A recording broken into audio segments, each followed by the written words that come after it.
That wasn't very loud. Come on, guys, you hear the heart of the swarm? Let's hear it! Much, much, much better. How you doing, Melbourne? Fabulous. I am Maynarde, as some of you may know. I thank you all for coming down. This is an amazing event. Blizzard is so excited in conjunction with ACL Pro to be bringing this to you guys. We're going to be having giveaways. There's just so much to remember, so let me just start at the top. Okay. First of all, we're going to be having some live show matches for you guys, featuring the likes of Moonblade, Yang, Death, and Pig. We're going to be having some giveaways, so keep those wristbands, guys, as I mentioned. Thanks to Razer Steel Series, going to be getting some free swag. Free swag, come on. And, of course, if you haven't pre-ordered Heart of the Swarm yet, the chance is still open. Swanston Street, EB Games is still open just down there. Head on down, go get yourself a copy, get a wristband, and pick it up at the end of the day. Who's excited about playing Heart of the Swarm later? Yes. And how about you, Stream? Are you happy? Oh, they're even louder than you guys. All right. So next thing we're going to do is just let you know that the bars are open, all you overage nerds. I see a couple underlings. Don't be thinking about it. All you kosher guys that can drink, you may. Bars. Restaurants at the back as well if you need to go get some grub. But make sure you come back here because we got more festivities for you guys. Give it up one more time, and then we're going to give it over to Chris. So come on. All right. Now, going to be introducing Chris from Blizzard. Thanks, Maynard. Awesome. Wow, Melbourne. The Heart of the Swarm, also known as HOTS, which I feel is a very appropriate acronym for a video game today. 36 degrees, incredibly hot. Reminds me a bit of Char, but as hot as it gets in the world of StarCraft. We're very lucky to be some of the first people in the world to get to play this game, which is awesome. Okay, so as the clock strikes midnight tonight, you will all be playing the game. The servers will be live, so great news. This journey really kicked off in July of 2010. We did an awesome launch up in Brisbane, and the crowd out there absolutely blew us away. We thought it was, the most epic thing we'd ever done in Australia. But something tells me, if you look around, and you see what we've got here for you tonight, that this might just redefine the definition of epic. Okay, so it's up to you guys to get psyched, be loud, support all the great things you're going to see on stage, which is all kicking off with esports. So it just wouldn't be a StarCraft event if you didn't have esports. So we've got some of the top players in Australia, guys we've been working very closely with, a lot of guys that participated in the great event we did called WCS late last year. We brought them in to do some show matches, so I think that's going to be a ton of fun. And it's great to hang out with you guys. So to be able to hang out in the real world with the Australian Blizzard family is a huge bonus to us. So I really want to thank you guys for that. It's a lot less intense than meeting up with you guys on the ladder.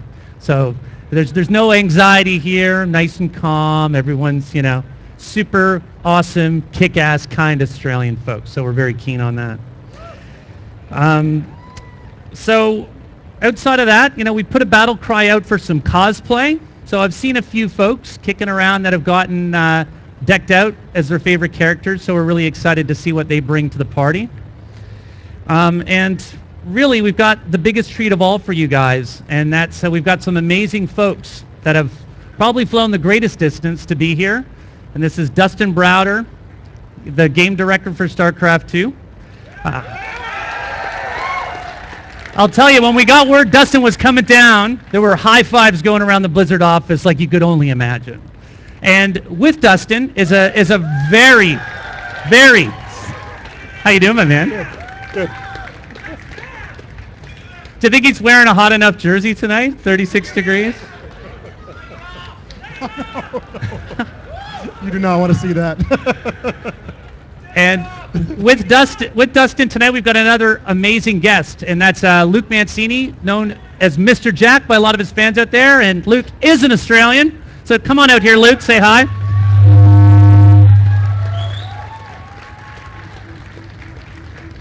I love this guy's stuff. just Google Mr. Jack. You're going to be able to see so much that he's worked on. And Luke's going to be working on a speed painting that's going to take place over the course of the whole event. So it's going to be a ton of fun. We're going to show you guys on the big screen. And at the end of the night, you're going to see something pretty special. We're going to find ways to kind of get that image into your hands after the event. A big part of why Luke and Dustin are here is to answer questions from the community. So we really want you guys who haven't already done so to jump onto Twitter. Everyone's got a smartphone. There's free Wi-Fi here at Fed Square, so there's no excuse not to. Follow Blizzard_ANZ and ask a question. Okay, we've got PJ, our community manager, who's going to be pulling those questions together. We're going to spend about a half an hour talking to the guys, getting some great inside perspective on what went into making the game. Okay, so thanks a million for that. And we're going to kick off with a little Q&A or a conversation with Dustin. So thanks, Luke. We'll put you to work.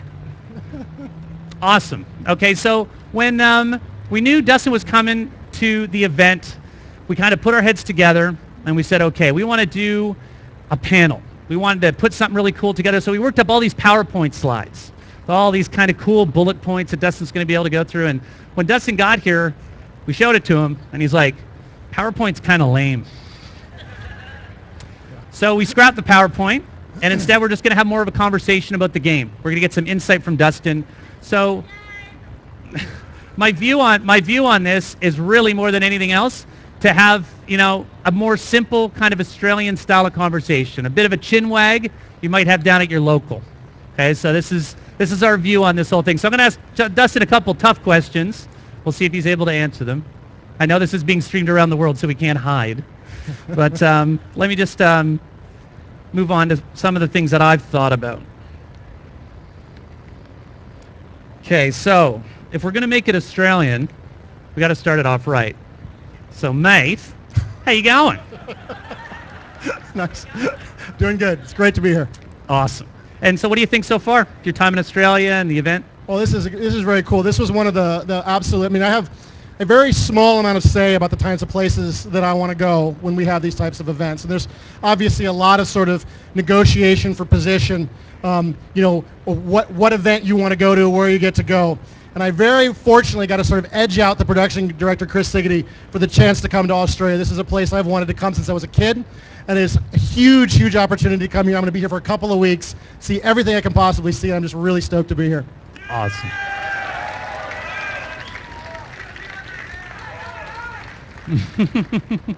That's great.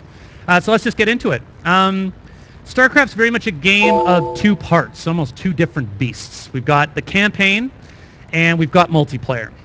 And considering the game has been in development for probably a little over 10 years now, it's amazing coming up to 2013.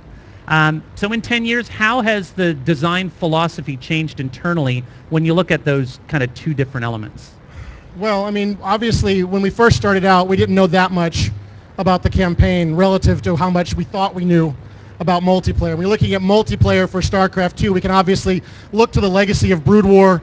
We can look to the legacy of these products we've done in the past. But for Wings of Liberty and then for Heart of the Swarm, we really wanted to try to do something that pushed this forward. So we looked at games that we've done in the past where we had, Warcraft 3, which had done a little bit more than StarCraft. StarCraft had, the simple conversations in the briefing room that would sort of describe what the characters were thinking in very long, verbose conversations about what was going on in the environment. They'd have arguments through a radio for 10 minutes before the mission started. We evolved a little further in Warcraft 3 with on-map cinematics.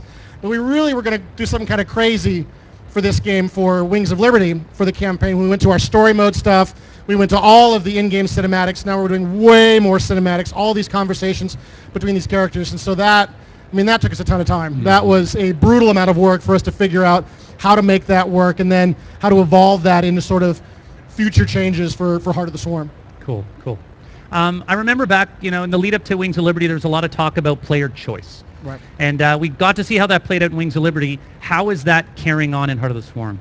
Well, there's a couple of things we're trying to do in Heart of the Swarm that's a little different. So Raynor really lives in a much more different world from Kerrigan. He lives in a place where there is a right answer, there is a wrong answer, and he can usually do the right thing. I like to compare Raynor to Superman, not in terms of power level, because it's kind of the opposite of that, but he lives in a world where he can get things done, and he can do it right, and he can save everyone, and everything is going to work out. Kerrigan doesn't live in that world. Kerrigan lives in a world where she has to choose wrong or wronger. She has to choose, who lives and who dies, and she has to make the very difficult choices about her own survival, which in many cases may threaten what would otherwise be good people. And so we really tried to give you that feeling of Kerrigan through this game, try to give the feeling that you understand what it means like to be sort of the head of the swarm, sort of be this very amoral, sometimes villainous character. And at the same time, with all the choice, it wants to be very different as well. So for Wings of Liberty, Rayner's trying to get some cash. He's doing some research. For this game, we're really trying to make sure you get that feeling of being the swarm, where you're mutating your forces, you're evolving the swarm. We've got a bunch of stuff in this game that hopefully you guys will dig when you get a chance to play it a couple hours from now, where you'll see all of the ways that Kerrigan can sort of modify her forces, modify the swarm, and evolve to create the perfect killing machine to deal with all of the enemies that Kerrigan has to face. And do you think, because of this split personality that Kerrigan really represents, does that allow you to kind of personify the Zerg a bit better to make it more relatable? Yeah, this is one of the challenges we have, right? We've got all these monsters in the game, and they're they're horrible Zerg creatures, trying not to sort of kill and destroy everyone. So we have all of these challenges with trying to make sure you understand what the motivations of these creatures are. And here's the real challenge, and I'd be really interested to see, I kind of wish I could watch each and every one of you play this game for like a half an hour to see how it works for you, but we're really trying to make you understand what it means to be the villain in the StarCraft universe, make you understand what it means to be the bad guy, and make you sort of believe in them, sort of feel for them, and kind of understand why they are the way they are, and even root for them a little bit. And that's what we tried to do with this, and that is, like you say, core to what Kerrigan's role is. She is that bridge for us, that human element that lets you sort of get in and understand what it means to be the monster, to be hated, to be hunted, to be tracked by every sentient creature in the galaxy trying to destroy you, and hopefully sort of make you fall in love with her and sort of believe in the Zerg, believe why they are villainous and why they sort of have to be the creatures that they are. Yeah.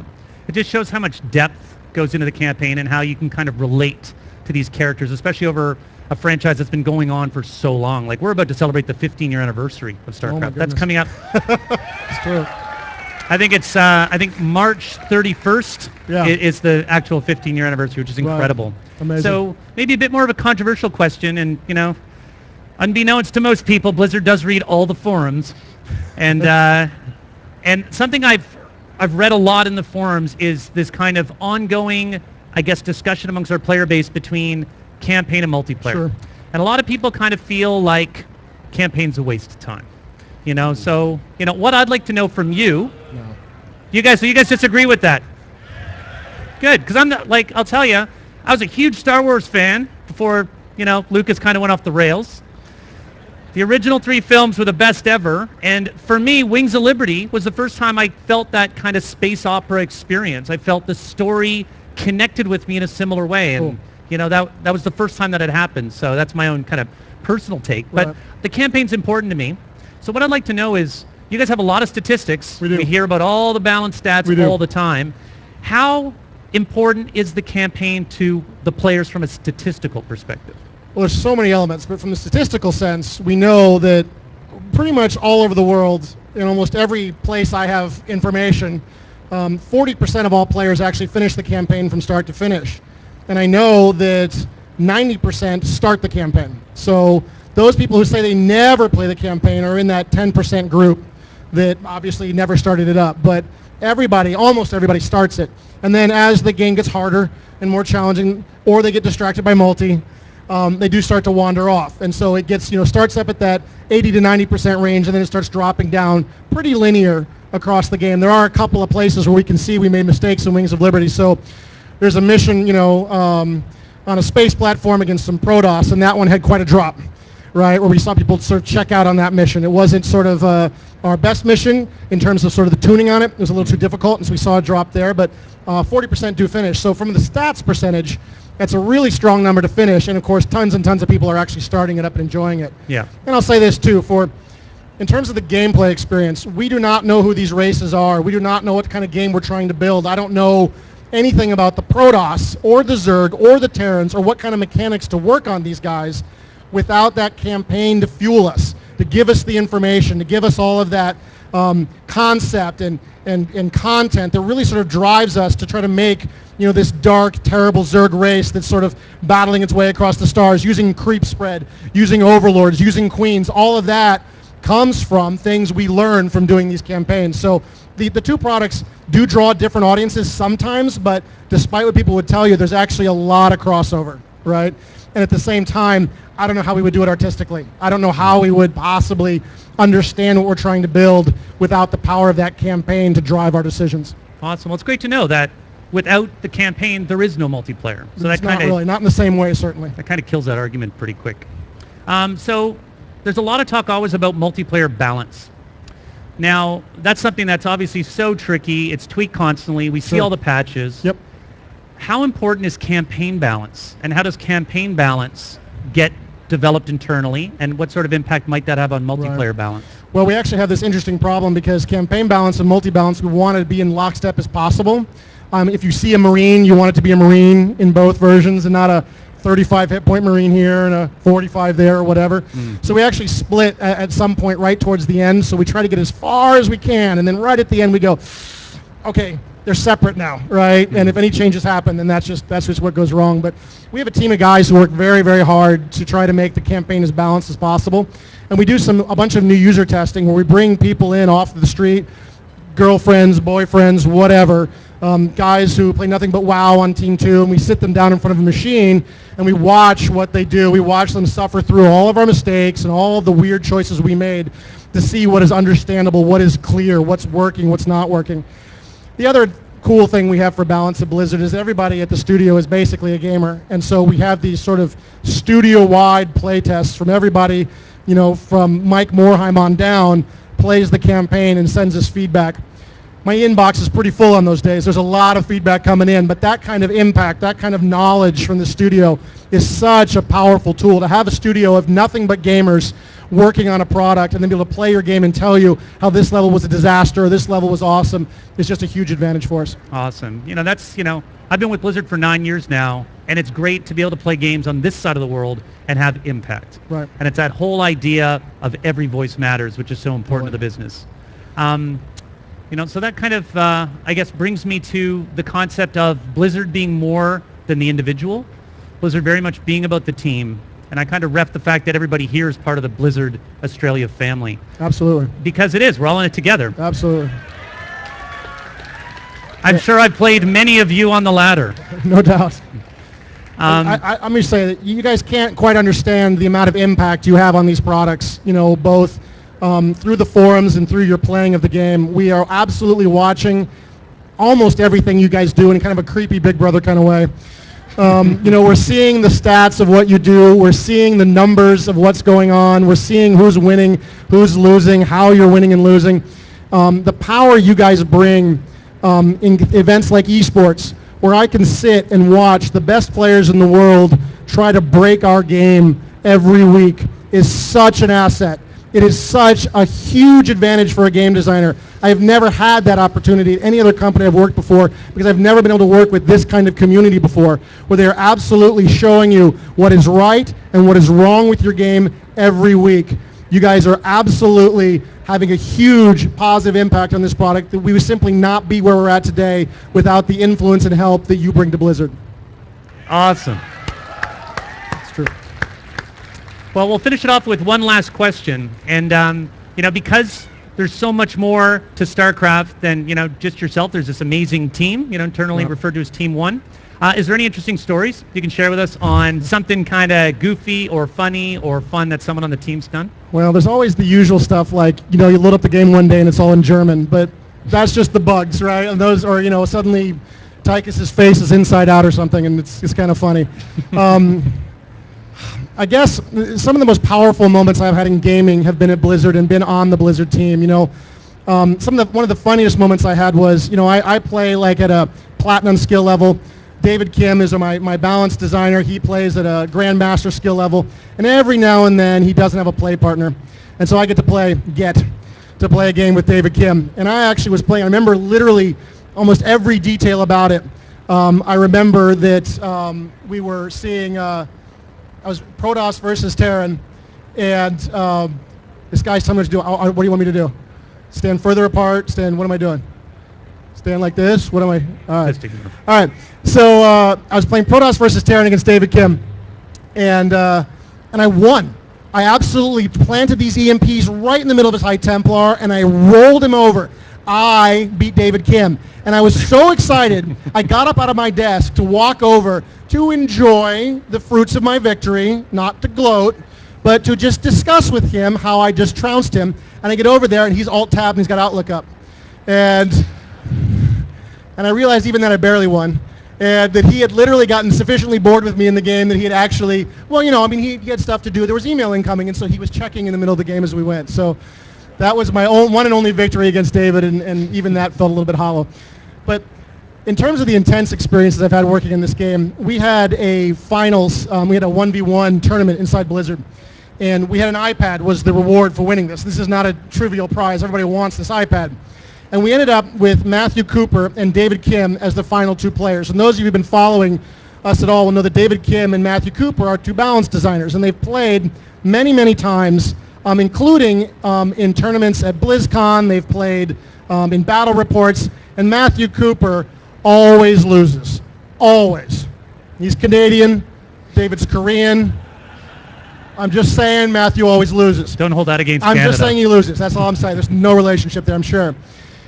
And so they end up in this tournament, and I'm casting this tournament, and I go to these guys and I say, you know, David, what's going to happen? And David's like, I'm gonna crush him. This guy can't beat me. And I go to Cooper and I say, what's going to happen? And Cooper says, he's going to crush me. I hope I win one game. It's the best of 7. I want to win one game. So I'm like, all right. So I get in front of the crowd, and I'm not a usual shoutcaster here. I don't have to be nice. And I just say, we got a standing room only crowd in our Blizzard Theater, and I say, hey, everybody, this is good versus evil. This is right versus wrong. This is David Kim versus Matt Cooper. Matt Cooper needs to win. We all got to root for Matt. These guys can't really do that here for you guys, but I could do that for this crowd. So everybody starts cheering for Matt Cooper. And Matt Cooper loses the first 2 games, and this looks really bad. But these guys have played each other so many times right now, and David is so convinced he can't lose that Cooper starts to get into his head, and he wins the game. And then he loses one more. So now we're 3-1, and this is done. And Matt Cooper goes on to win every game after that to take the series 4-3. At the end of this final match, I wasn't even talking. I was just, into the microphone the whole time. And everybody in the whole room was standing up and cheering and going nuts. And that's when I sort of knew, this is esport. This is what we came to build. We came to build a moment where we could get 80 guys in a room screaming at the top of their lungs because what was happening in a video game. And I hope you guys have had similar experiences, and I hope you'll have many more. Woo! Awesome. Well, on that note, let's see if we can get some pro Australian players to get up here and break the game for Dustin. Woo! Thanks, guys. Back over to Maynarde.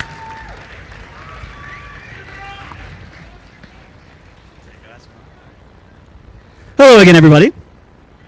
It's show match time. It's show match time, everyone. There we go. Yes, there we go. All right. Now, first of all, we're going to introduce our lovely co-caster for this evening. It's going to be Flunga. Flunga from South Australia. Give him a big hand, everybody. He'll be joining me to cast tonight. There we go. Let's take a seat, Mr. Flunga. Beautiful hair. And introducing the Protoss player, Yang.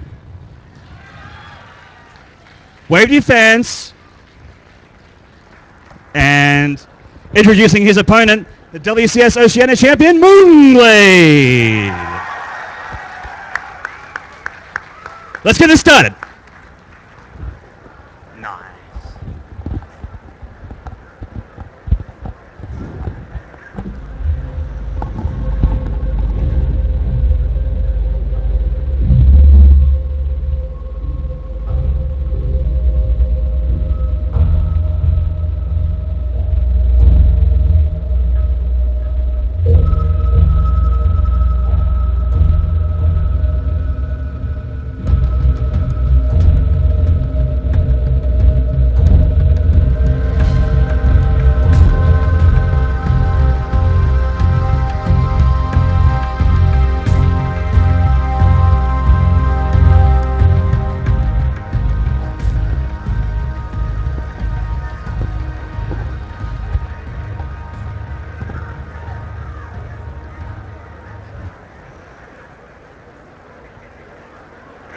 It would appear we're live.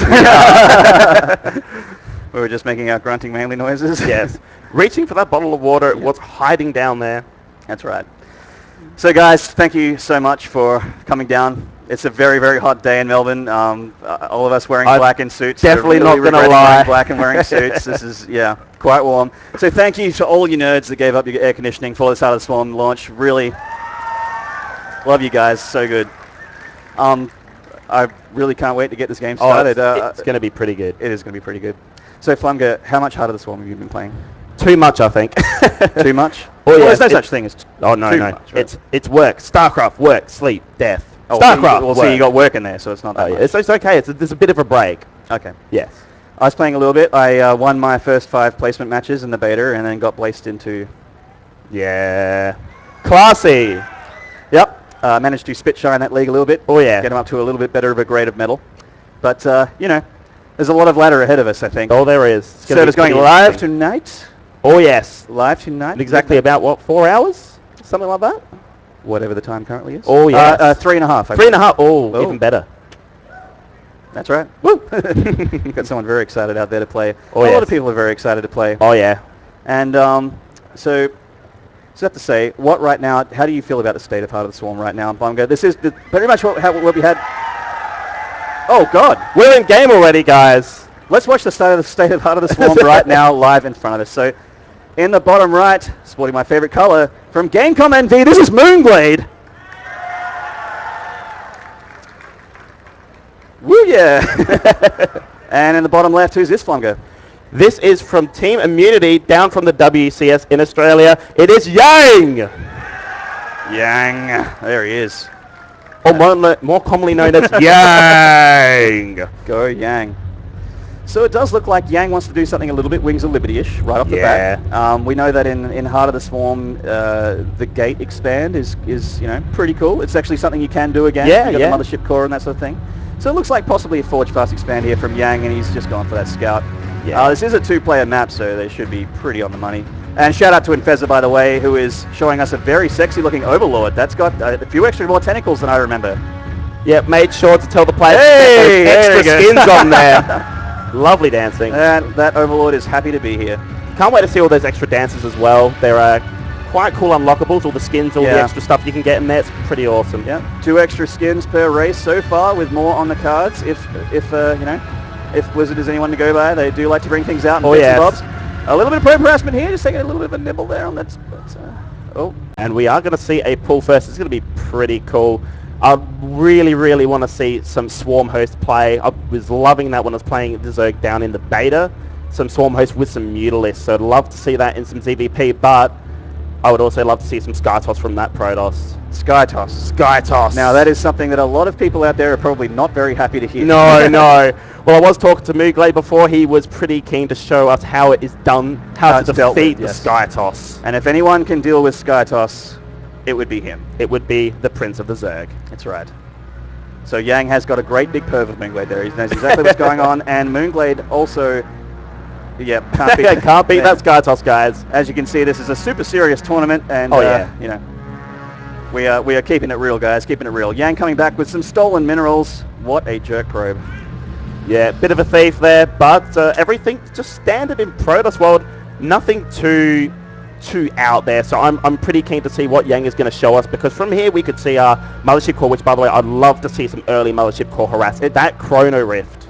Mothership Core is basically the coolest thing that Protoss have right now. I mean, there's the Oracle, and the Oracle's really cool, but right now I really, really feel it for the Mothership Core, because it's got that, the cool little recall ability. It doesn't really... there's those cool Zerglings. Sorry, but oh my god, they are amazing. Those Zerglings have mohawks, and hey... Breakdancing Zerglings, guys. Can't be cooler. Jeez, what conditioner does he use, man? That's a really good question. That is a handsome nerd right there. And Yang's wall's looking pretty Zergling-proof right now. Moonglade taking a pretty quick third. Those Zerglings look so cool. We're just seeing Wings of Liberty here. What's going on? What is going on? But both guys powering. They don't want to rush each other in a show match. That would be a little bit dog. No, that would be. We want to see as much HOTS as possible. Yeah, that's absolutely right. So yeah, with this sub 4-minute 33rd, I would have to say that he'd be feeling a little bit worried about that Mothership Core. Oh yeah. I mean, the cybernetics core actually, there it is. I was going to say, you can't make a mothership core without one of those. Yeah, oh yes. But, now, the one thing I'd like to see is actually has Yang scouted that third, because I reckon as soon as he sees that, we might just see some of that aggression. I reckon we might see a proxy pylon. He doesn't have that many gateways at home, not too much production. No, not just yet. Still very macro orientated is Yang. He's not looking to be too much of a... Yeah, so like you said, this is very Wings of Liberty. Yeah. Now, we've seen a lot of Wings of Liberty. Oh, yes. We've seen a ton of Wings of Liberty. We're pretty keen to see some HOTS. So. Oh, yes. I want to see some new units from each, guys. Hopefully that happens. If anything, I want to see that the new dances from the Protoss. Pretty sure I remember the Oracle's dances. The Oracle's dance is actually really good. In fact, in 2v2s, which I'm going to be doing with friends when I get back, one of the coolest things you can do is have a Protoss player friend dance the Oracle over your units dancing, and then it's like a disco ball. So feel free to take that home, guys. And the mothership core is on the field. All right. Let's get some HOTS action underway. So HOTS unit. That mothership core, it's pretty eager to get into battle. It's going straight across the field. And a Stargate, guys. Oh, God. Oh, Yang. We're seeing the dreaded Sky Toss. Yes. It could just be one Stargate. Let's not get too ahead of ourselves. It could just be the one. It could just be an Oracle or 2 or 50. Oh, it's just one Oracle's enough for Protoss. You get one Oracle, everything dead. Just everything. It's so good. Flumber's calling it early, guys. Flumber's calling it late. He thinks one Oracle, everything dies. This Mohawk Ling, as cool as he looks, is not going to be able to deal with that mothership core right now. But he is extra fast on aerodynamics, and he will get out of there. Is he more aerodynamic though? He's slashing through the air a little bit. Oh yeah, he is. Mothership core harassment. Queens will come in to intercept. Mothership core actually doesn't have that many hit points. As robust and handsome as it looks, it actually isn't that strong. No, not as strong as it used to be. Yeah, that thing used to one-shot Marines. Oh, it was amazing. That was a little bit silly. Back in the day when it moved slow and could recall units. Yeah. The old Mothership core rush and there's recall that to the main. Okay, well, it looks like I'm completely wrong. There are, more gateways coming up. And Oracle number 1 on the way. And we are going to see that Mothership core do some nice harassment there, but we're going to wait for those Oracles, and we should see some sick... Actually, we're going to see a Void Ray as well. Now, Moonglade was pretty worried about those Void Rays. They are very, very strong. Now, let's just see how strong they are going to be. Yeah, they do have that charge ability now. They can get straight into that tier 2.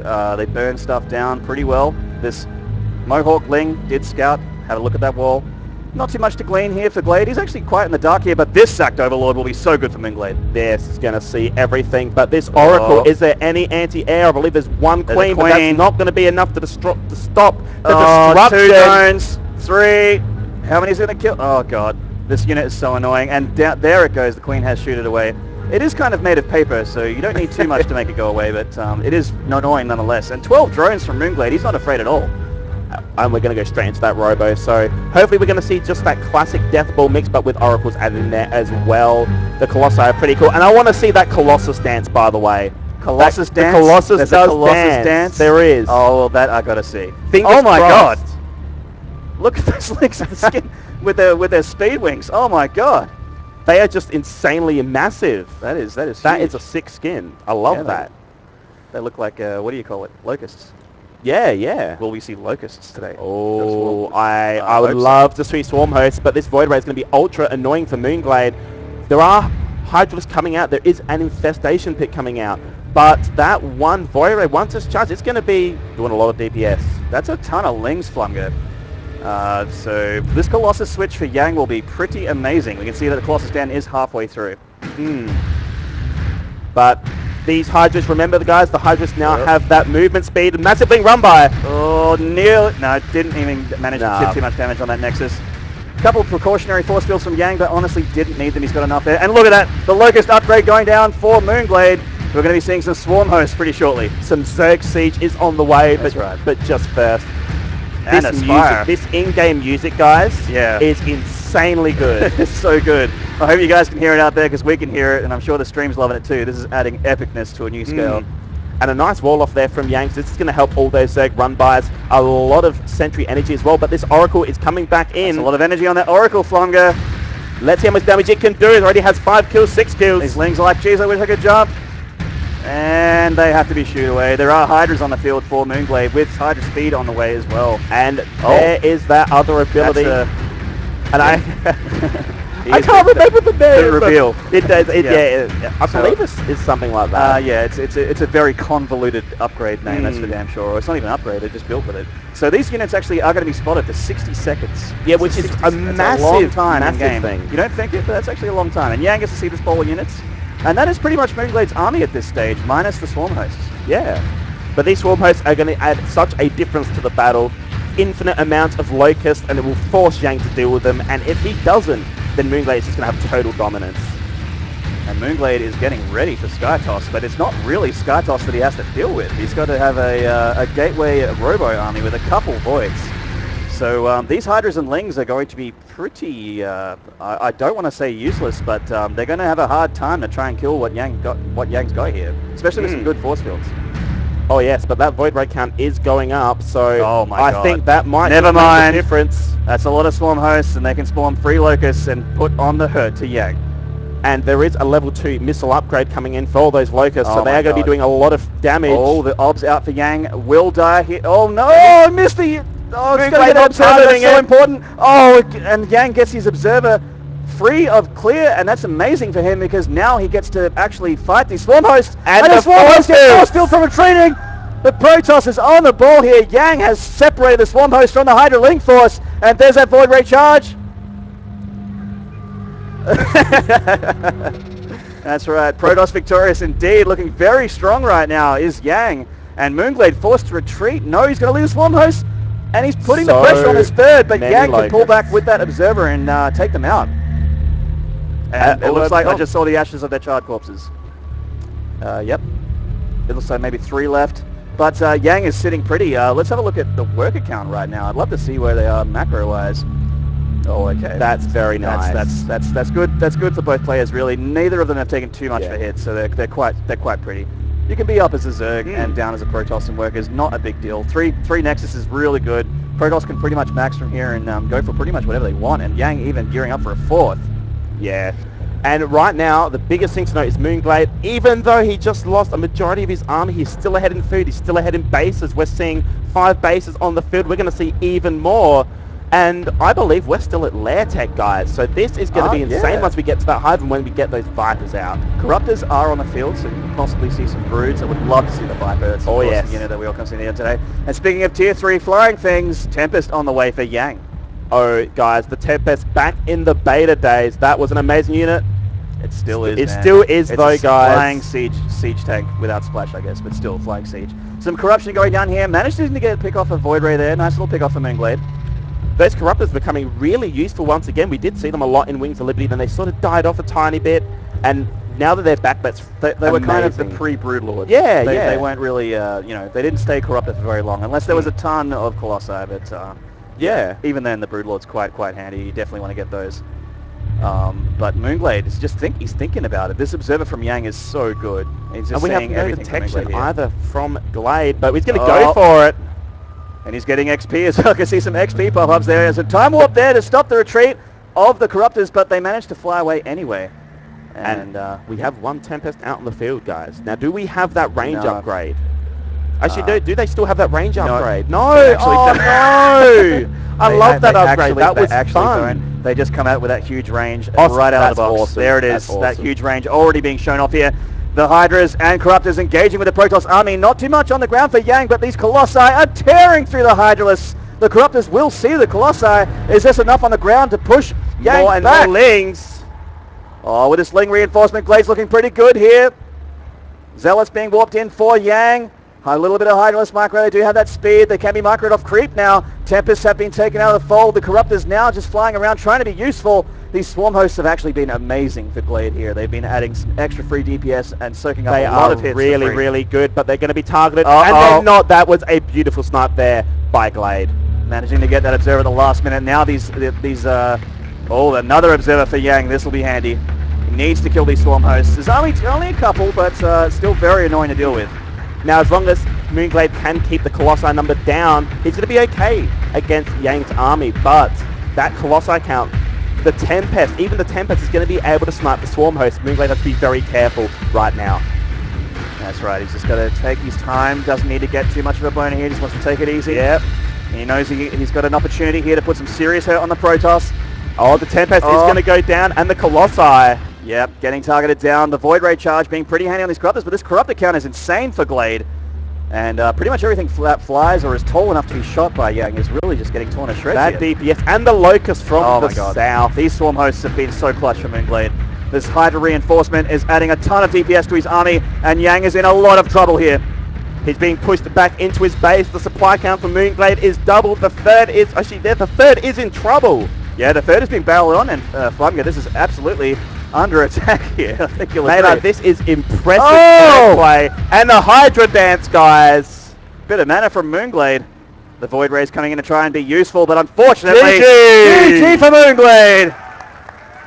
Very well played. That was an incredible game, guys. Oh my god. I'm under the pressure up here. It was that was just so good, man. I'm just so happy to see Hots again. Look at that handsome fella. Let's get him up for an interview. Let's get him up. So I'm sorry, Flamga. We will be needing to vacate you. I'll be back, but only a little bit. Flamga fans, do not go away. He will be back to cast more. That's right. Moonglade, you handsome devil. Get up to the desk.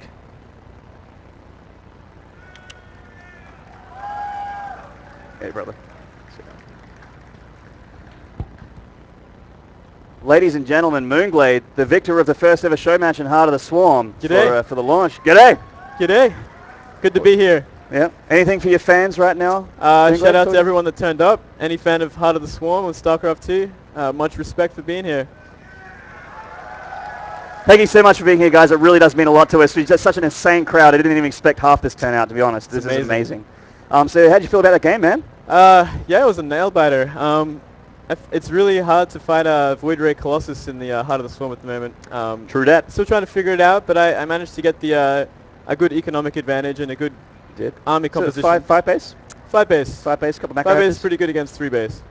No joke. How about that? Yeah. But yeah, it was very close there. So what was the? I felt like the Swarm host really came good for you there. Yeah, well, my first lot of Swarm hosts got caught out of position. Yeah, so that was cool to watch, but bad for you. Yeah, bad for me. But they still kind of had a good purpose of like luring some of his army away and splitting it up. And I still managed to pick him pretty good in that fight. But I had such an eco advantage that I could just remake. So I was pretty happy with it overall. Swarm hosts are pretty different to get used to, but they're a very cool unit. Saw Rhett putting them to good use against MC at that IEM. Oh yeah, that was a pretty cool showing definitely from him. Some inspiration. Of course, from you can Rhett. follow him at Liquid Rhett. Everyone, don't forget. Indeed. And of course, this is Moonglade AU, Maynarde SC2. Flash Flamga. At Flamga SC2. He has not given himself a brand. He is just all StarCraft. Fair enough. All right, now. Thank you, man, for coming down and having a chat. No problem. You're a gorgeous human being. I hope to see more from you. I think we might have another game, in fact. Indeed, we will. So take a seat. Give it up for Moonglade, guys. And, of course, give it up for Yang. The Protoss. Yeah, we go. Now, I do believe we might be showing off a feature of Heart of the Swarm here. Oh, that sounds pretty good. So what feature are we showing off? Well, now tournaments need not be afraid. We can resume from replay. That's incredible. We'd like to maybe take it back in time and see if maybe the players want to swap roles. Something cool like that. Would you guys like to see that? Complete role reversal would be pretty awesome. I think someone screamed no really loudly. No, maybe not. But we might be showing off some resume from replay, guys, so that'd be pretty cool. It's got a nice big epic countdowner. That music was amazing. I wasn't expecting that. That was incredible, I wasn't expecting those cool new skins either. That was really sick. So and the dancers was pretty cool as well. The dancers, and that's you know, bit of mana. Yeah. Bit of mana. Everyone's here to have fun, guys. Oh yeah. I was actually talking to Yang just then and was mentioning that unfortunately he's not level 30. He's actually level 14, so he doesn't get any of the skins of the dancers, and it's a bit disappointing. Oh well. There we go. It's okay. And looks like they're fast forwarding through this. What time? Guys, when would you like to see this resumed from? Now? Game pause. We had some... Alright guys, want to start it from now, or do you want to say it... And Fezza wants to know. Do you want it from now? You want to see it again? One more time? Yes? Alright, let's kick it. Alright, let's get into it. I was thinking they'd want 10 minutes, but you know what? No, what the people want, Flamga. They want a complete replay. Want. That's right. And there we go. Oh my god. And victory. And Yang wins. Protoss OP. Indeed. Indeed. So there you go, guys. Resume from replay. If you play Protoss, you automatically win the game. Excellent. FYI for all you guys going to those offline events. Yeah, that's right. Keep it on. Keep it on. All right, so we're going to get that fixed up. So, Flumga, I was just mentioning before the game actually started and rudely interrupted me. Yeah. What is your favorite unit right now in Heart of the Swarm? Oh, that's really difficult, but I am really loving the new speed medevacs. They are super, super sexy. The booster vac. Yeah, the booster vac. I like that. How do you guys feel about that speed medevac? Yeah. I think every Terran cheered and every non-Terran booed. Was that I think that might be the case here. Yeah. And how about you, Maynard? What sort of unit are you sort of favoured to? Oh, put me on the spot, Flumga. Oh, yes. Oh, jeez, I don't know. I'm starting. I actually feel like I thought. I'm going to admit, at the beginning, I thought the Swarm Host was actually terrible. Yeah. But I'm starting to feel the Swarm Host now. I Awesome. really love it. The Swarm Host or the Viper, it's definitely a Zerg unit for me. Yeah, it is really Zergy. I know everyone was like, it's not really a Zergy unit, but right now, seeing that in just Zerg in general is really amazing. But still, those boost medevacs. Yeah. They Oh are wow! mine. I think that's the exact second that the crowd wanted. And and Fezza is really good at his job. He is. Oh, here we go. 2, 1, and kick it into gear. There we go. Moonglade again in the bottom right, and he doesn't have to make his pull or make any drones at this point. He's doing okay. He's all ready to He's got go. a bit of a stage there. He's already got his natural on the way. Look at that. Now the big difference here is that Yang just has. He does have his Nexus. He does has his Forge up. Now, will he change that up a tiny bit? Will he go for something a bit different from here? I'd like to see that, actually. Both players have the opportunity to whip something a little bit different out. So, yeah. I would love to see Vipers from Glade. Oh, yes. To get over here, those Colossus, into that Death Yeah. Ball, tear them apart. And I would love to see some Mothership Core harassment. Perhaps some Mothership Core harassment from Yang, some heavier Oracle play, maybe just a full Sky Toss. Just to a show full that Sky Toss Death Ball. That Imber Sky Toss Imber. Yeah, I'd like to see a little bit of that. But we're seeing the exact same wall here from Yang, but I would not expect anything different. That wall is so strong. I mean, why wouldn't you at this stage? Yeah. At the point where it resumed from, he already had that pylon in place and he already had that forge on the way, so he kind of has to follow through with that wall at this stage. Yep, and Glade going for that Again? third again. At pretty much the exact same second. Yeah. I think there's maybe a second or two off. Still a pre-4 minute 33rd, so very greedy from Glade. And a really a nice early start there from Glade. He did get that Overlord nice and safe. But even now, there's going to be no anti-air out there. That Overlord can sit in that base for such a long time and there could be nothing done about it. That's right. All right, so it sounds like the Lings are heavy at work somewhere. Oh, there they go. They're on those distractible rocks. They want to seal off the back entrance. Thank you, Dustin. Yes, thank you, Dustin, for the rocks. Right. Your work is being shown in full swing here. Thank you, Dustin. There it is. Even the players love it. Actually, it would be really cool if we could see some rock towers crumbling on some Protoss forces, or vice versa. That would be I actually don't sweet. care who gets crushed. I just want to see someone get crushed by that rock tower. Yeah, that sounds no love pretty lost. sweet. That's right.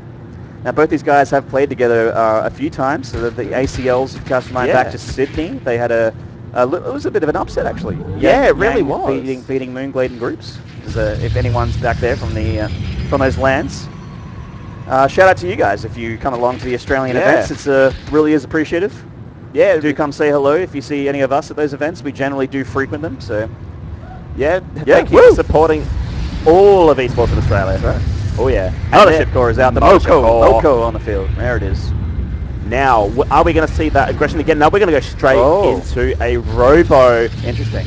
It's a little bit different from Yang. The Stargate first, from memory. So, interesting. Now, what would be really cool now, everyone remembers the Sentry Immortal. If Yang Immortal Sentries. If we see that with the power of the Mothership Core. That tells me that Yang does not want to lose this second. Oh no, no. He wants second to take. win back some. He wants to win back some E-cred, some E-pain, lengthen it a little bit. Oh yes. Absolutely. So we'll have to see this under the four gas and a lot of gas. It looks like we are going down that road. Moonglade with a nice Overlord Scout again. Beautiful. Uh-oh. Seeing that Robo, so now he's going to be able to prepare for it. Sentry's going to try and tickle it out the sky. Good luck having fun with that. Great, only just getting his gas up now though, so he does have free reign on how he wants to handle this. I've seen a couple of different variations. My favourite was Sen actually took on parting and managed to defend it with just +1 Carapace, Lings and Roaches. And that was a sick game. That guy is pretty good at StarCraft. Yeah, Sen is amazing. I think we'll have to agree. Both these guys in the show match are pretty good as well. Oh yeah. In fact, Moonglade had a show match against Sen recently, or they played each other recently for something, and it went into a tied series. So. Oh, now I remember that. Yeah, there you go. I was like, hey, I could see in your face, the cogs in your mind. It's getting there, and there it is. And there's the Immortal on the way for Yang. Yeah, okay, we're going to see a lot of Sentries, a lot of Immortals, and we're going to see some level 1 upgrades. No Twilight Council though, so we might not see level 2, maybe +1 armor, just an extra upgrade there, because he does have the gas to spend. He does indeed. 4 more gates going down for Yang. 20 Lings on the way for Glade, so he's 30. And as we can see, Glade didn't go for that 4th base, so he has seen the robot. He knows this is coming. He's getting his defense ready, so when these Immortals come, he can just engulf it with the Swarm. These Overlords, man. That new skin. That is those disgusting. skins are really cool, but the Overlord is really he's disgusting. Very lordly now. He's very big. He has a lot of extra exhaust now. Yeah, he does. The Turbo Lord.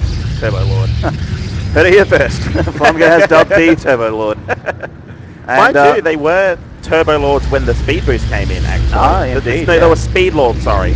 Now, the Overlord speed is actually an upgrade on Hatchery Tech now, if I'm not mistaken. And I think that's an incredibly good upgrade. It really is. In fact, I wouldn't even be surprised to start seeing people spend that first 100 gas on that Overlord scouting speed instead of the Speedling or the Ruby. Oh, a nice little run by there by Moonglade, but again, denied by Yang. Now, again, the Zergling speed is sort of solely there just for scouting. Now, you can do a bit of aggression, but for example, we see here, Yang's got a really big wall off. You can't get in there with Lings, but with a Speed Overlord, you definitely can. Absolutely. And it looked like Yang was going to go Immortal Sentry. I mean, he does have Immortals and Sentries, but dropping the Colossus Den, Flamgo. Colossus Den, I love that. Yeah, it's borrowed. It is borrowed. It is borrowed. But we apologise for that. We apologise, sorry. The Robotics Bay is on the way for Yang here. So what do you think we're going to see out of the Protoss? Oh, I think we're just going to see a pure ground death ball, just a standard wing for Liberty, but we do have the Mothership core, and I believe for Protoss that is the defining factor now. Just the ability to use Chrono Rift to slow down the army. It's like being able to force field. It's Time Warp now. Was Chrono Rift, or am I thinking of a different? I'm thinking of a Super Nintendo RPG. Oh, maybe. It bends and warps time in a wibbly wobbly way. That's right. It is a time warper. Lots of Lings and Hydras again from Moonglade, so same compositions for him. A couple extra Mortals for Yang, and the Immortals are kind of not that useful at the moment. No, they're very light units. There's a lot of them, and Immortals, yes, they do a lot of damage, but their fire rate's slow, and you do really need a high DPS unit here to deal with that. Yep. And it looks like Moonglade's the one with all the DPS right now. Yeah, and these Hydras don't have speed yet. They're getting a little bit fresh. Oh yes. But that Hydra speed is under research, and that is going to help those Hydras so much. Alright, so the Lings of Moonglade just taking a few shots from that Nexus Death Beam, the Photon Overcharge. That's a 13 range planetary right there. That is a super sick upgrade. I've tried many a times trying to besiege the Protoss coming in. I have siege tanks, I have Marines, and he has Photon Overcharge. Well, poo. What do you do? It's sort of like that, yeah. 4 Vipers on the way for Glade, hell yeah. We are going to see the extra HOTS unit, and by the way, I love the Viper. It is a really good unit. It's the most Zerg looking unit, I gotta say. It's like a Dragonfly mixed with something really scary, like one of those Brazilian killer bee type things. Oh yeah. Oh my god. So we'll see that come into play pretty shortly. There's Colossus. They're going to be in a spot of bother if they don't have sufficient support around them. Now with these Vipers, there we go. I was about to mention, you make a couple extra Evo chambers and then feed them. Oh yeah, the consume being done for the Viper here. This has actually been on quite a few Blizzard RTSs have had this feature for a unit, so it's good to see. Yeah. And this is going to be really good because Glade, he's maxed out, he's going to be ready to go. And there's a lot of sentries and a lot of force fields. If Glade pulls those Colossi over and the force fields go down, there's going to be no way for Yang to support his Colossi. Now, these Vipers are getting sufficiently fed, Flamegar. I do believe they will be full energy free shortly. And he couldn't give a bag of snakes about these Evo chambers. They're only 75 minerals each. And he is taking a 5th behind this. So he's going up to that 5 base territory again. This time, though, Yang does have 4 bases. So look at that bank from Glade, though. Oh my god, yeah. This attack is just going to be followed by another attack of Doom, Yep. and it is going to be so strong. And Yang isn't quite maxed yet. His units are quite strong though. They do have upgrades.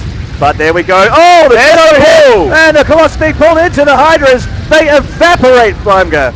Those Hydras are so powerful. The Vipers just complement the Hydras perfectly. Oh, and some elucidated course. Who are you fooling, Yang? Who are you fooling, you silly bums? All right.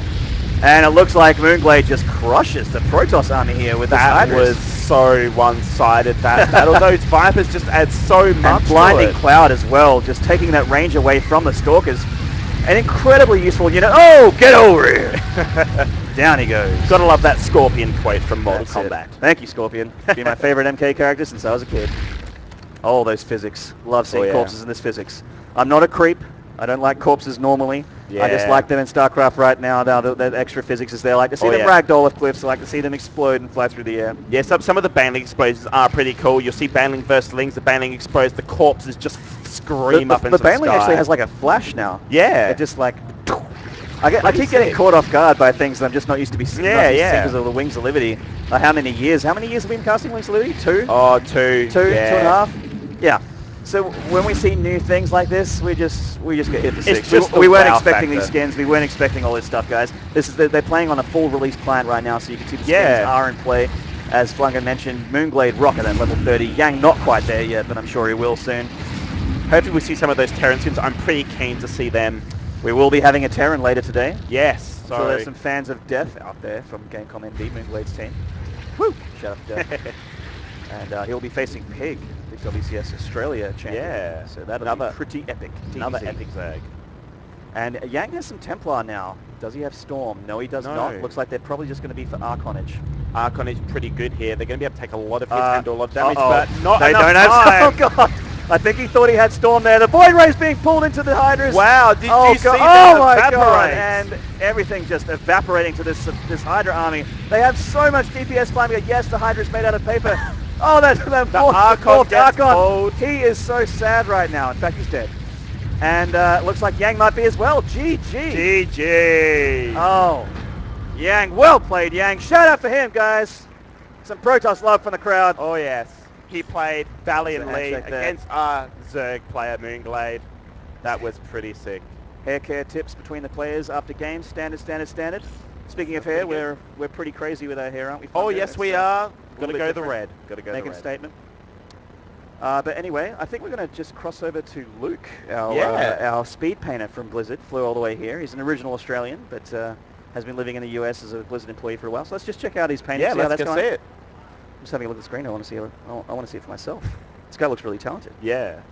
Got to see a bit of it actually just behind the scenes as he was starting, and even the start of it was just amazing. He's just straight away, and you can actually see what he's drawing taking shape, and it looks really amazing. I was back there having a glass of water, and you can actually see through that black there. So I had like an over-the-shoulder view without him seeing me that I was over his shoulder. So hey, I know where I'll be going next.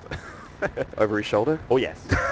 Okay. I want to see that speed drawing. Fair enough. I think everyone would like to see that speed. yeah. So it looks like the camera's just getting set up here. So how do we feel about that game, guys? Oh, there we go. There we go. We saw plenty of that unit in that game. That's for damn sure. That'd be the Hydra, if I'm not mistaken. Look at this guy's. His Photoshop APM is. That is sick. Look at that. He's a 300 APM Photoshopper. Yeah. That is look at that Hydra's face. That is a mean-looking Hydra thing. Oh my god. I believe that is a Hydra. I hope it is. Otherwise I'm going to look like a damn fool. Actually, I was looking at it before, and like, that just looks like a Hydra just with Kerrigan in the front, and now we're seeing a Hydra on the low ground. What do you think that big hulking mass in the back is? Well, it might be preparing for you, Flamga, as you said you were going to go over his shoulder. It might be just... Oh, yes. It might be a Flamga behind that Hydralist, that big hulking mass. You're not that big, actually. I'm actually quite small. We're actually like 5 foot nothing. I'm tall at all. So, yeah, it's looking pretty good here. So, yeah, just masking. A bit of that Photoshop. mask tool, that has saved my life so many times. That's right. Remembering a little bit of uni from my degree that yeah. ended up being completely useless. Hey, you art students out there though, you YOLO, you only live once. Yep, you go for finish it. that degree. Yeah, buddy, talking to you. You finish your art degree. You do whatever you want. Don't let the man put his thumb down and tell you what to do. You could be a speed painter for Blizzard. You could be a dev artist. You could be a pro gamer. Hell yeah. Hell yeah. Hell yeah. Hell yeah. All right, so how are we doing for time? I think we might. Yeah, it looks like we are going to have another game here. We are, and this is going to be on Star Stations. This is one of the new maps with the new tile set. And it looks sweet. it looks like Infesta's actually been cheating on the Protoss a little bit. He got to level 30 and then had another 7 levels in a different race. He's normally Protoss through and through, so... Yeah, that's quite Oh, look at that portrait. That is portrait. So guys, by the way, those Oh! portraits... Oh, wow. Oh, wow, okay. Those geysers. Hello. That was sick. They kind of look like that in the campaign, Wings of Liberty campaign. The Gihan crystal comes on one of them. The Rainer gets that from Zeratul. Bit of lore for you nerds out there. Yeah. So yeah, that's a new addition to Star Station. This is well and truly a Protoss map. Very glittery, very glammy. Lots of very sleek shiny. surfaces, very shiny. And lots indeed. of blue lights. So does this mean that Yang has the home ground advantage? I hope so. I do hope so. But the Zerg infestation does spread quickly. It is quite a good infestation here. Moonglade sending that new skinned Overlord over to the side. Now, unlike Newkirk City, this is a 4-player map, and it's not forced any spawns. There's a long rush distance from any direction. I haven't played this map too much, so I wasn't too sure on the spawning positions. That's pretty good. Yeah. Actually, I think maybe horizontally, maybe not, but don't quote me on that. I'm actually not sure. I have seen it played horizontally a couple of times on... Yeah, I'm feeling that as well. When the beta first came out, it was a bit horizontal. I don't know if it's been changed. Things have changed. Yeah. But we are going to see a vertical scout as well. So the overlords generally get sent in that sort of direction, vertical and horizontal. So, I mean, look, having overlords all over the map, not a bad thing. No, not at all. And like I was mentioned in that last cast, the Overlord speed upgrade beyond hatchery tech is so good for the Zerg. Oh, it's really, really important. You can basically, it's basically like having scan at the early stage. There's not too much a Protoss can do about a fast Overlord in their main. I mean, the upgrade's not that fast, but that first 100 gas and Overlord speed, I completely support it. I'll be trying out on ladder and no doubt getting creamed, but I'll be trying it nevertheless. Getting that upgrade out, though, it is. I want to see some real usefulness. I mean, look, Zerg, initially, the first scout you could get, apart from sacrificing an Overlord, would be to build an Overseer, which was a bit faster. Not that much faster. It couldn't outrun units, but it gets out of there faster, so it sort of stays alive a bit longer. But with that speed, I mean, look, if you're losing an Overlord, that's 100 minerals you're losing anyway, so an extra 100 gas for that speed, I think that's going to work pretty well. Yang Forge fast expanding one more time is well and truly happy with that Forge fast expander. I'd actually love to see, like I mentioned, you guys at home when you take your Heart of the Swarm home tonight and you install that bad boy and get onto the ladder. I would love to see you guys try some 1-gate expand. I've been doing a little bit of AHGL casting for the sidelines there, and we've been seeing a lot of Heart of the Swarm new meta from the higher ranked Heart of the Swarmers. That sounds and of pretty course good. IEM as well, showing us a lot of 1-gate expands. Oh yeah. So the meta has obviously shifted quite heavily. It's shifted an amazing amount. I got to see a bit of IEM the other day, and that was pretty sick. I just couldn't believe a Terran forward. I know, right, guys? Terran's back. Oh my God, Terran is back indeed. So apparently medevac boost is pretty good. Yeah, it's a super sexy upgrade that they added to the medevac. It's not really even an upgrade. It's just there. They just bolstered the medevac with that ability, and it's pretty sick. This new skin on the extractor is kind of it's pretty. It's pretty, but it keeps making me think that Yang's gas steal. Just for that first split second, I'm like, oh, Yang, why did you spend 150 minerals on stealing a Zerg's gas? I don't understand. But no, that's just me being silly and too much Wings of Liberty in my brain. We're gonna have to shovel out that Wings of Liberty and start shoveling in some HOTS. Yeah, I do get very nostalgic though, thinking about Wings of Liberty and knowing that it is actually about to cease. Wings of Liberty. What about the Wings of Liberty beta? Now that is probably too far back to remember. Really? Oh, I remember being platinum in the beta back when it mattered. Yeah. When platinum was something. But being platinum now is, you're mid-range, a mid-range player, I guess. For me, the biggest thing I remember was the one supply roach. Back in the day. I don't miss that, man. I don't miss that. That one supply roach. But Blizzard have really ironed out their beta process, I believe. Like the game is. Heart of the Swarm is so much more balanced on release as Heart of the Swarm was on the day. They've really done a great job. They're really ironing this out. So props to Blizzard for doing an amazing job with this game. In fact, you guys have already cheered one time for Dustin Browder, but how about one more time? Because we're going to have him on stage again later for a Q&A. So that'd be sick. I want to pick that guy's brain and see what he's got in store for us. Yeah, so guys do get tweeting to him. I believe it was Blizzard_ANZ. Yep, that's the tweet that Blizzard reps that will be handing him those questions. And if you just want to say, Dustin Browder, I love you, that is at Dustin Browder. Yeah. Well, one word. Who doesn't love Dustin Browder? I can think of a few people, but they are ridiculous. That's it. And we're going to see some... Actually, we're seeing pretty much what we saw before from Yang, but lots more gates. I don't believe we've seen any tech from him so far, so we might see a little bit of a push here with the Mothership core, but we are seeing roaches from Glade. Yeah, and a slightly later third this time from Glade. So he's prepared.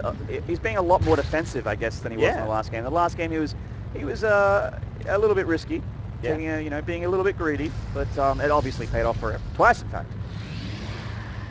And what are we seeing here, Flungo?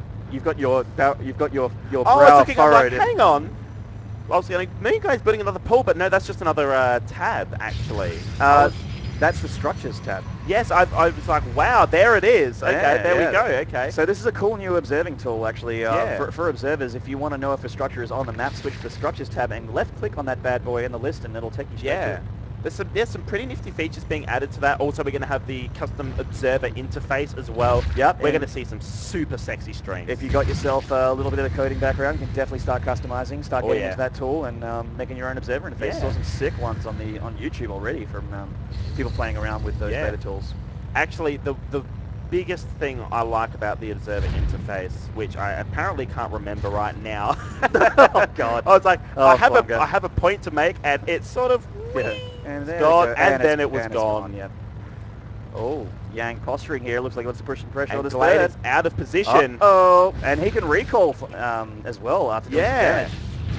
This is a sick attack here by Yang. Yeah, not too bad. Getting a couple of probes here. Going to take out an Overlord by the looks of things.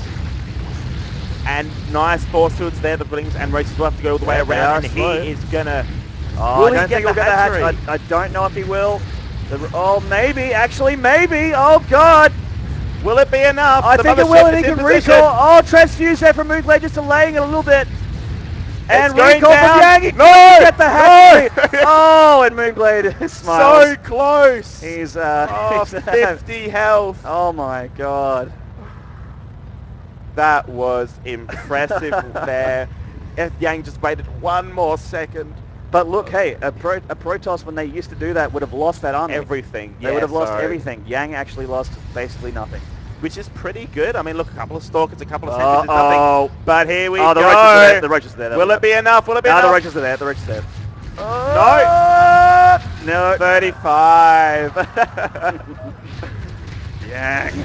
But a nice Leigh run by. Yep, there we go. Not too many Zealots in this competition, so these Lings aren't too bad at all. But do need to be force fielded away. Only managing to chip shields away there. Yeah. Yang's proxy has been roached.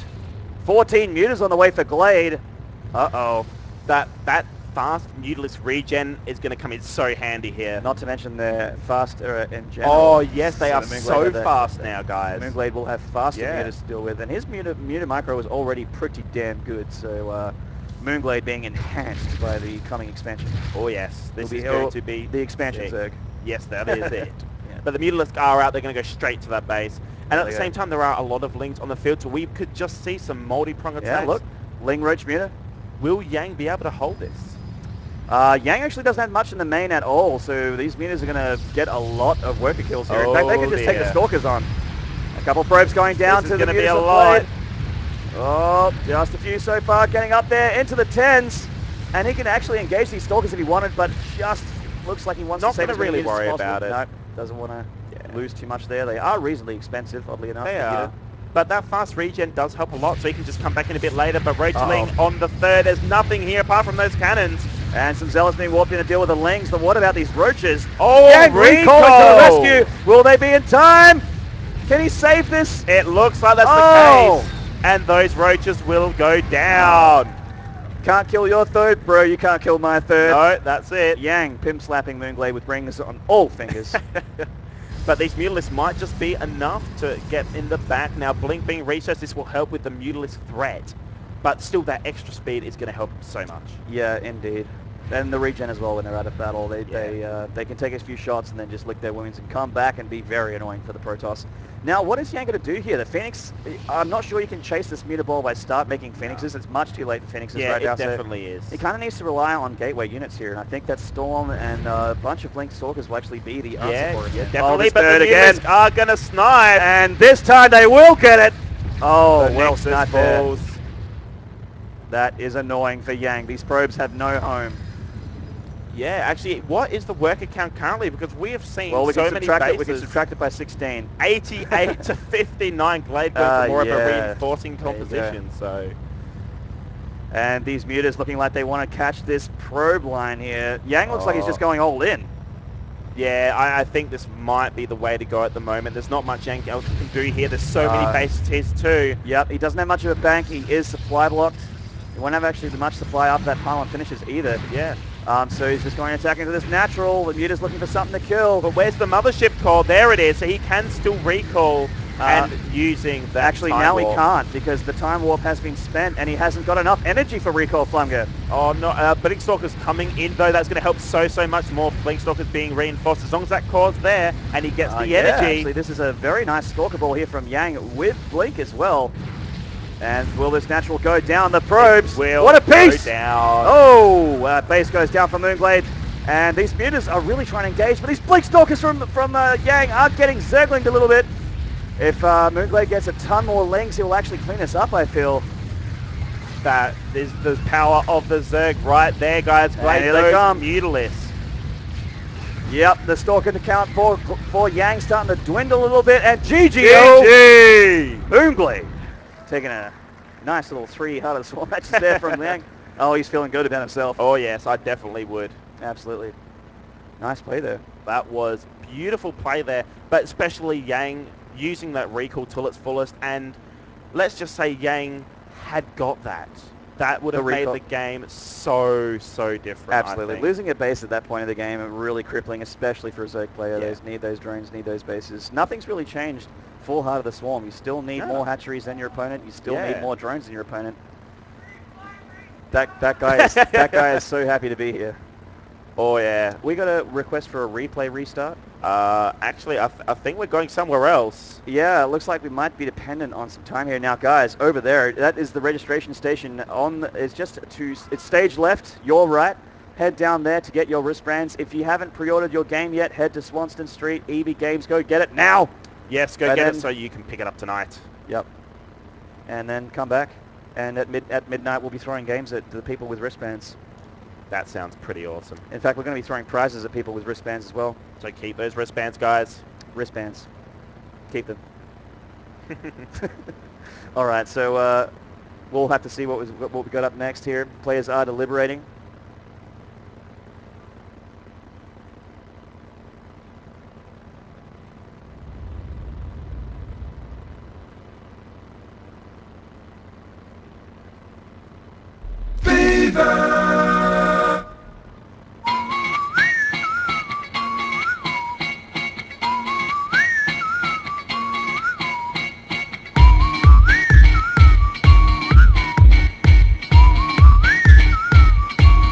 Started the game, hand steady, there's gonna be pain.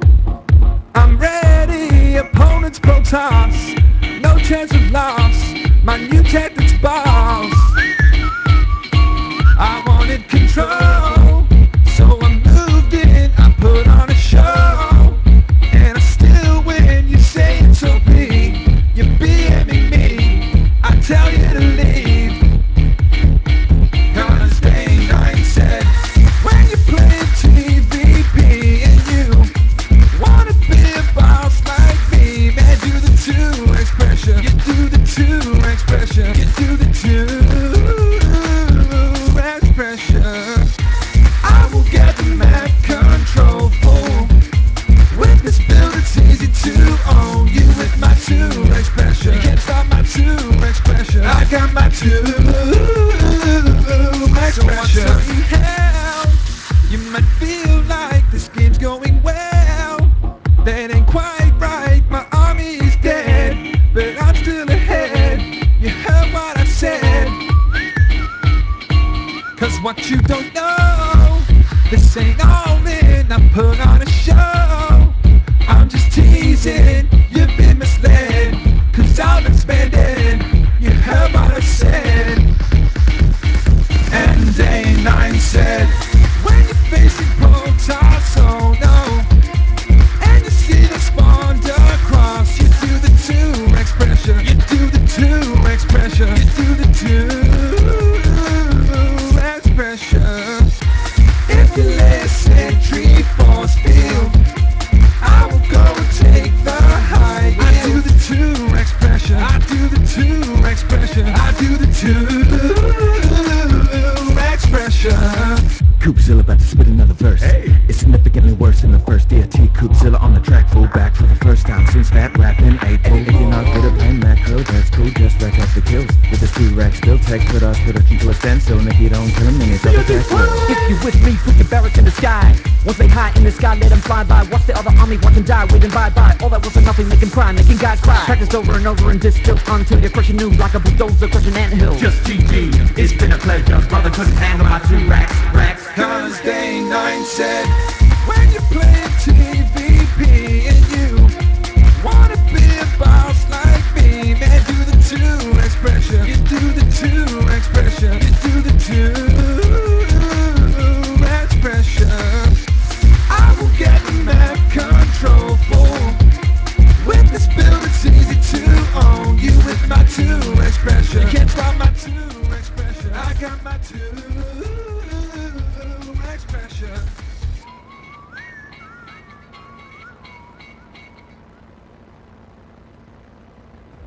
Hang steady, there's gonna be pain. I'm ready, opponents go toss. No chance of loss.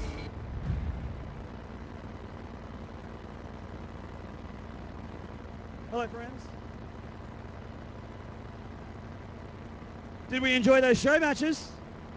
That was pretty freaking cool, right? Much love to Flamga, the co-caster. He'll be out again, casting some more show matches for y'all. We got a TVZ coming up. And of course, guys, big round of applause for Moonglade and Yang. Fabulous. Hello, stream. All right, now guys, I'm just going to hand it over to Nick from Blizzard to start talking about the contests.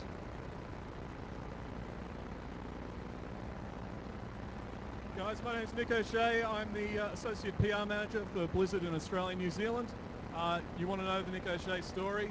I breathe air and I love StarCraft, the end. Cool, so obviously, can I see some arms in the air? Who's got their wristbands? Fantastic. They're important for a couple of reasons. Obviously, that is the order that you'll be lining up in the end of the night, but also we have a little thing called Baneling Bingo, okay? Now, Baneling attacks, you generally know how they go. Sometimes you might just clip a Marine or two, you might get a little bit, and sometimes you can win big. So, eyes down, heads up, and it's time for Baneling Bingo.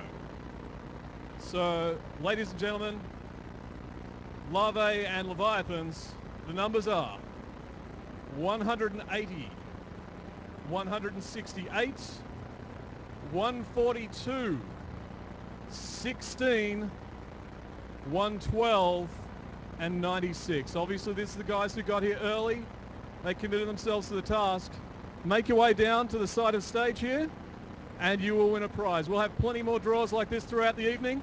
Have a good evening. Cheers.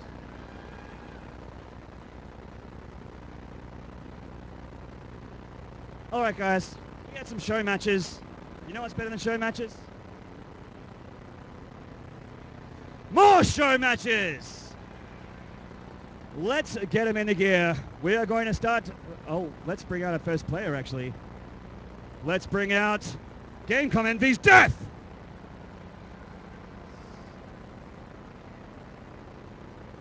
Feeling good about your show matches, man? The only Terran here. Wait, so much fun. The game is so much fun to play. Been playing a lot of beta when it was out, and yeah, I just want to have some really nice games to show you guys tonight. There you go, guys. Death, if you would take your seated position. And his opponent, the WCS Australia champion, give it up for Pig! Give it up for Pig!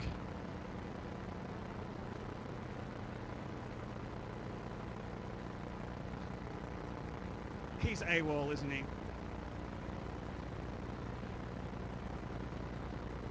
Okay, all right. There's actually going to be fireworks in a minute, guys, apparently, from the Future Music Festival just over there. But you know what?